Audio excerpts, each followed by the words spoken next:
बारू लागलू डिसेंट हो।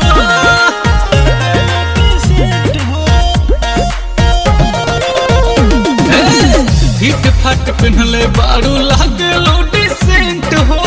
तोहरे में लागल बधिया लागलू बनारस के पान ए रानी सुना लागलू बनारस के पान ए हो लागलू बनारस के पान ए रानी तू तो लागलू बनारस के पान।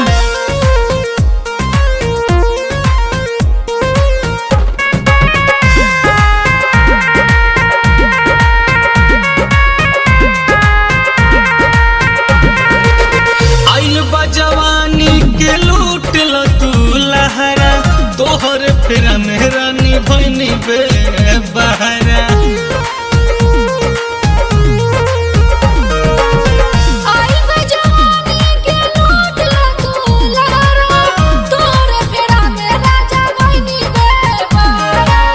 देहिया में कौन तू लो पहले बारू सेंट हो डोलता में हमरो ईमान लागलू बनारस के पान ए रानी तू तो लागलू बनारस के पान ए लागलू बनारस के पान ए रानी तू तो लागलू बनारस के पान।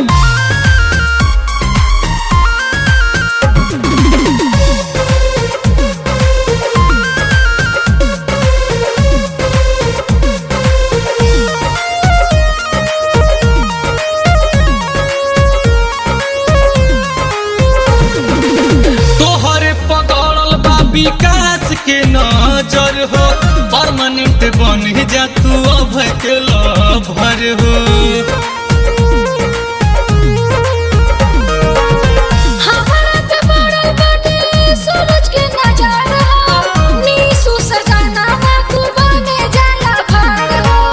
हेने अब काम बाट तोहने और एजेंट हो ले बुका हमरो पर लागलू बनारस के पान ए रानी तू तो लागलू बनारस के पान ए हो लागलू बनारस के पान ए गोरी तू तो